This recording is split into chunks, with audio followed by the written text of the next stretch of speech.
tonight we'll study the character of Joseph. So today when we see Joseph, the very first thing I'll like for us all to look into is he was a righteous and a responsible person, both as a parent and as a husband. If at all you can think of another Joseph in the Old Testament, and right in the beginning, you will find young Joseph, who was also very righteous, right? A very holy young man who ran away from sin.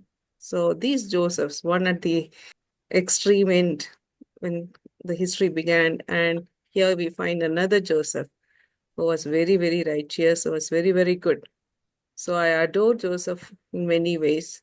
Joseph was the foster father of Jesus, and that is the big thing which we have to learn. And he was termed righteous for that. Matthew 1:19 says that Joseph was righteous for many reasons. Look at all these things. He accepted his virgin wife who got pregnant mysteriously, and he thereafter executed his responsibility of a dad to baby Jesus, fulfilling every detail. He respected Mary by marrying her and taking her home. That's what the Bible says.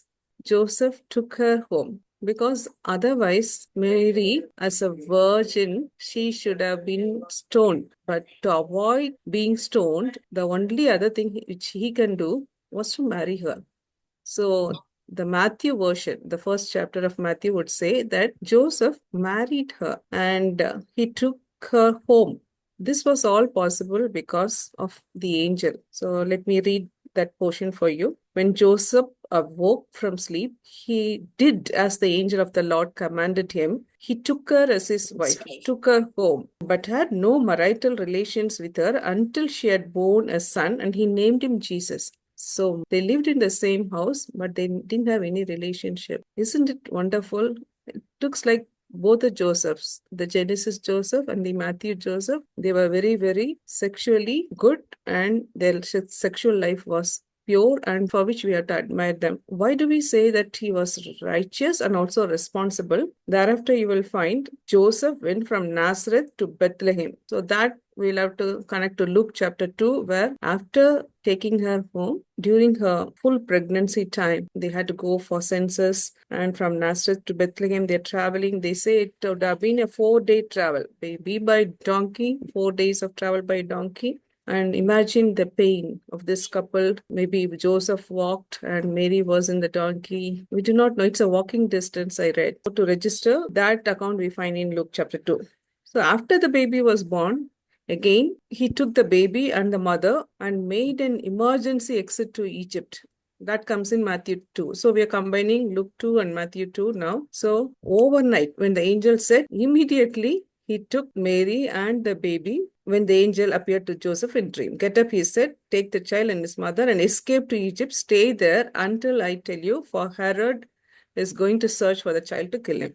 So he got up. Earlier, so he obeyed the angel immediately. And so he got up, took the child and his mother during the night, and he left to Egypt. Again, after some time, he took the two of them back to Nazareth. So this all comes in Matthew 2. I would admire him as a very good role model of a husband and a parent. And I always look for good role models in the Bible. Tracing back in the Old Testament, I would also call Abraham as a good father, because there's one verse about Abraham in Genesis 18:19, which says, God says like this, for I have chosen Abraham so that he will direct his children and his household after him to keep the way of the Lord by doing what is right and just, so that the Lord will bring about for Abraham what he has promised him. So this is about his parenting. So there had been good role models. Joseph would have known that. We always admire Abraham for his faith, but here you find a parenting model here where God directly told Abraham, and he says he has put his trust on Abraham because he has directed his children and his household after him to keep the way of the Lord by doing what is right and just. So this is about Father Abraham. Okay, so such a good model. These are the models we have to look for and raise our boys in such a way to be good dads and good responsible citizens or nation. So another great model, dad model, again during the patriarchal time, Job. Job also, it said in Job 1:5, he would sacrifice a burnt offering for each of his children. Job 1:5 says, perhaps my children have sinned and cursed God in their hearts. This was Job's regular custom. So it's a family altar. Today we talk about family prayer and family altar. So these dads in the patriarchal time were like priests. So I always think of them that they were priests because there wasn't a priestly system at that time, no Levites at the time. So every dad was a priest and they had the family altar. They sacrificed the physical sacrifice. Now I always imagine in Job's case, he was so good. He prayed for his kids like this. But what really happened? All the kids died on one fine day, right? So, what is a good thing about being so holy and righteous and responsible? What did this dad achieve? But I'm encouraged because the last chapter of Job would say, all his blessings were restored double fold. The cattle, exactly, there'll be double the number, right? Whatever has been said in the first chapter, you will find double the number in the last chapter. Even kids, firstly, he had 10 kids. In the first chapter, it would have been mentioned. And in last chapter, just 10 kids. So that means what? Guess what? I have my favorite learning here. In eternity, what would have happened is there are double fold kids, 10 plus 10, 20. So God didn't give 20 as a double share right in the world. You will know Job believed in resurrection. He had all those beautiful prophetic vision of how the resurrection will be, and he said, I know my Lord lives and not in this flesh, I'll see in my new flesh and all that. No, he says he has raised his kids so well that he had that belief. And Joseph comes in that line, you know, of all his ancestral heritage here as we study about the genealogy of Joseph. And so never give up in bringing our children in godly ways. So there may be some problems. Sometimes children may not be like how we imagine them to be, but days will reveal and we should not give up. And recently I was very moved reading the story of a missionary called Ada Lee. Have you ever heard of the missionary story of Ada Lee? Ada, who lived in India. Most of the biographies, they're very common. And I always wonder why this missionary's name went hidden. If you go to Calcutta, you will find the Lee Memorial Mission. It's a Methodist heritage place. Once when we visited there, my husband and I, we stayed there and we went around the place and we saw missionaries' pictures hanging in the wall. There was this missionary family, a father and a mother, and there were many kids. And I came to know that all the kids, 6 of them, had died on one day, like Job's case. In a disaster, they say, Darjeeling disaster. The kids had gone to the hill station there, and the parents had left them there because they had some other work in Calcutta to be done. And it's a big story, but my point here is these kids, all 6 were gone in one day. And it's a very moving story.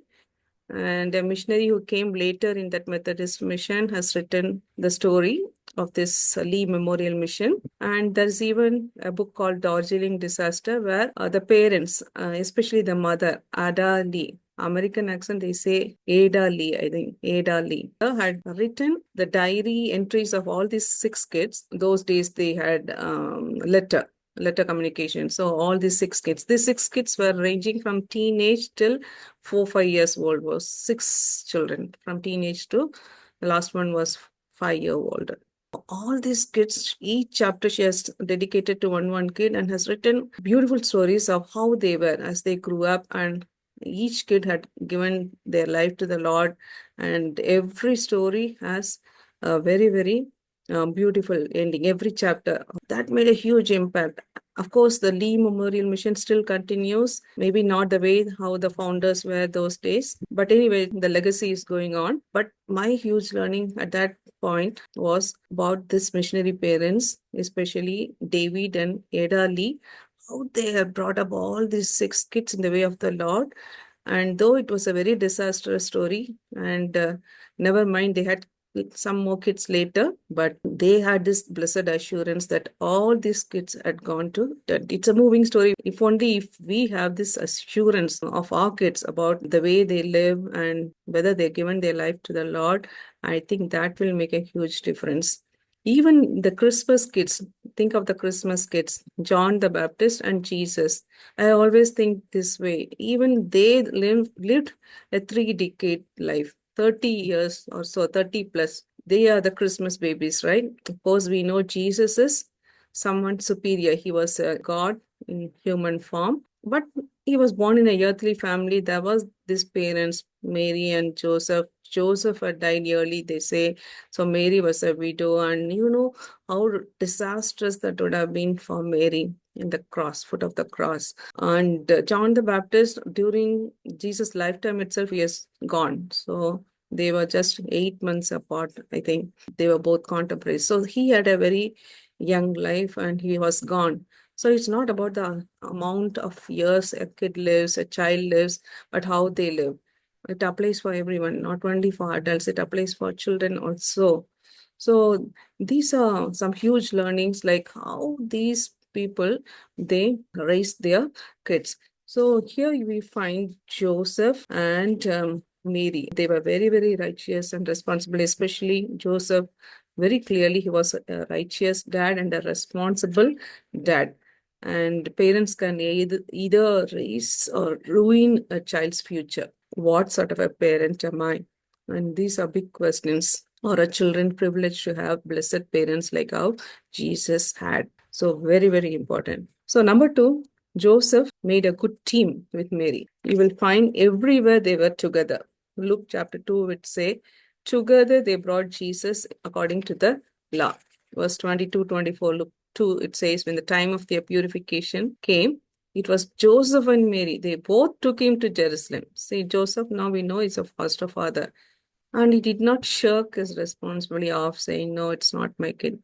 Even today, as people in ministry, and my husband and I, we meet so many people across the nation and we go far and wide and we hear stories. Many households, parents are not united, even in the way they go to church. One person goes to one church, the other goes to another church, and the kids go to a third church. And I think this is all ruining families today. So are we together? They made a wonderful team. They always were together. So we'll try our best to be together. Sometimes it doesn't work, but we will always have to be together. Career these days, part couples, no? We always counsel saying, young people, please never part your ways in the name of career. There'll be one person in India, there'll be another person in another country. No, these are something disastrous. And here we find this model family, they were together. So when they brought baby Jesus to the temple, they were together. When Simeon and Anna blessed baby Jesus, they were together. Passover observance, every year they went together, verse 41 to 50. Every year to Passover until baby Jesus was 12-year-old. At least in that passage, we find Jesus was 12 when he was lost. That means all those 12 years, they went every year to Passover together. So children find it easy to obey parents when they are together. When parents are not together, they will cheat us around. Some of us can agree to that. So the more we show ourselves united, at least show ourselves united to kids, they cannot fool us.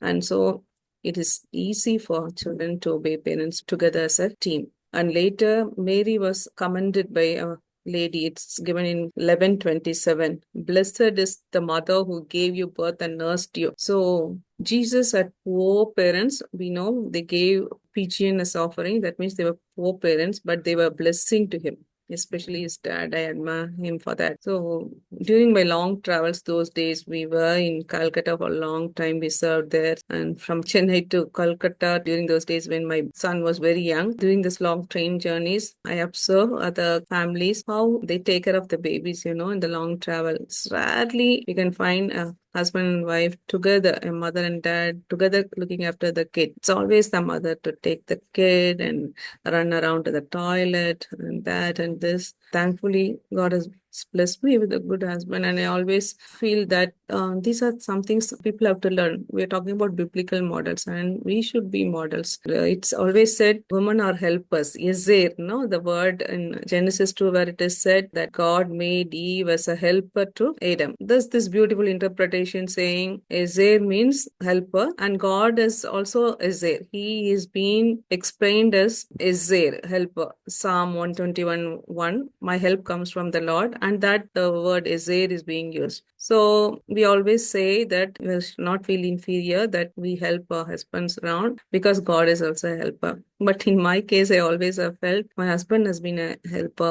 also because it's God's character. So never mind who obeys that. It can be a man or a woman. We are helpers to one another. We help each other. So these men models I always look into, and they were great models in all this. They were together. They were helping each other together, and all the duties that has to be done for a child, the toiletries or whatever you can imagine, feeding and all this he was able to do. Lastly, Joseph fitted in the family model. This is one thing, serious learning. Joseph fitted into the family model because God had planned a family setting for baby Jesus. He neither wanted Mary to be called a single mom nor baby Jesus to be a fatherless kid. Mary could have easily been a single mom because there was no work for Joseph in this. But this is the way God has designed. So why do we need families? He didn't want Mary to be a single mom, nor baby Jesus to be called as a fatherless kid. God took effort to prepare these traditionally and culturally bound minds of Mary and Joseph and designed this wonderful family unit. That is why he sent angel to Joseph. He was about to divorce. Today, some of us have to take this role of angels to counsel people, to see to that something disastrous like this doesn't happen. So let me read that portion again from 19th verse. Because Joseph, her husband, was faithful to the law. According to the law, the virgin has to be stoned. He didn't want to stone, rather quietly he wanted to do away with her. It did not want to expose her to public disgrace. He had in mind to divorce her quietly. But after he had considered this, an angel of the Lord appeared to him in a dream and said, Joseph, son of David, do not be afraid to take Mary home as your wife, because what is conceived in her is from the Holy Spirit. She'll give birth to a son, and you ought to give him the name Jesus, because he'll save his people from sins. So the role of Jesus, why Jesus has come, all that is being explained in this short sermon snippet. And now Joseph understood. He was smart. He was wise, he was righteous, he was good. All these efforts has been taken by God through his angel to see to that there's a family being woven there. So a wonderful family unit. And that is the big learning here. So we'll have to see to that families are respected these days. I hear conversation sometimes. A young girl was speaking. All of a sudden, like it's just a conversation. She said, my future husband whom I'm going to marry, if he doesn't cook, I'm going to divorce him. Just like that, playfully. So how easily this word divorce all comes. So I interfered and said, this is not right. You should not use that word. Just like that. It is very serious. It's a covenant. It's not that easily broken. So not only divorce and these beautiful concepts of adoption and foster parenting, all are very biblical. They are very, very biblical. If not Moses had got Pharaoh's daughter as a foster mother at that point, we would not have seen that great leader. If not Mordecai had adopted Esther, we would not have seen this great queen. So these are biblical things. So these also we find in the story. So interwoven. So no abortion. Instead of abortion, we'll have to give for adoption. Serious learnings these are. So we just take these things for granted. In City Church where we were serving once, there was a family who was about to abort the child because they didn't expect the child, and so easily they wanted to abort the child. But we interfered, and thankfully that kid is a very great guy today. All these things are taken lightly, and especially this thing about divorce, and even if there is some kind of abuse or anything, this brief separation would help, but it's very subjective matter. I leave it to you. But the Bible, I will end with the Bible portion about divorce, and then we'll conclude this thing. where you will find in Matthew 19:3. I'm reading that portion. Some Pharisees came to him to test him. They asked, is it lawful for a man to divorce his wife for any and every reason? Any and every reason, like how our kids are talking today. Different kind of rabbis living at that time who would interpret divorce passage which is in the Old Testament saying, even if the food is burnt, allowance for divorce is given. The wife burns the food. If the man finds a beautiful girl, another beautiful person, he can divorce, things like that. And that's why the disciples come and ask him, the Pharisees here. That is when Jesus points to the creation ideal and he says, God created male and female. For this reason, a man will leave his father and mother, be united to his wife, and the two will become one flesh. So what God has joined together, let no man separate. Then these people interfere. They ask, did Moses command that a man give his wife a certificate of divorce and send her away? They quote Moses there. And Jesus replies, Moses permitted you to divorce your wives because your hearts were hard, but it was not this way from the beginning. So the beginning thing was the ideal thing. And because of the progression of sin and the progression of humankind, it went haywire. Sin was growing. And in the progressive revelation, we understand like Moses permitted, but that's not the way. And Jesus says, no, this is not going to be like this. So for anything and everything, you cannot divorce. One beautiful example, even in case of adultery, that allowance is given here, but even in case of adultery, the passage of Hosea and Gomer in the Old Testament would say, that though it was an analogy of God's love to the unrepentant Israel, but here Hosea's married life with Gomer was real. He was loving Gomer in spite of all her filthy, sinful life, and that was unconditional love, and that is being equated. At least he's trying to reflect the agape love of God, the unconditional love of God. So if that is the high bar that has been set, the unconditional love of God, agape, and we'll have to think about this in our present day context, especially we are raising the next generation. So we have to see to that these things are not seen and it's not easily taken. We'll have to be very, very careful because God, angel interfered in this beautiful family, the earthly family of Jesus, and there was a divorce that was avoided. These are some real takeaways. And so let me wrap up. Joseph was righteous and responsible. As a dad and a husband, he was righteous and responsible. And they were together as a team. So they raised their kids so well. I refer to the Lee story, Ada and David Lee, Job's story. In spite of their bringing them up well, they lost the kids, but they didn't lose them forever. They didn't lose them forever. I think that's because of Jesus. This kid whom we are discussing about, because Jesus died and he won victory on the cruel cross for all of us. Death is swallowed, and so that is why, because of that kid, that baby Jesus, today all of our kids will live forever. And in the case of a short-lived life also, we know that these kids, they live forever. They don't die. They don't die really. They live forever. And the final thing about how Joseph fitted into the family. We'll have to really think about these beautiful concepts in the Bible about adoption and foster parenting and discouraging divorce and things like that. Not encouraging them, discouraging them to the level best for the sake of kids. Thank you. God bless.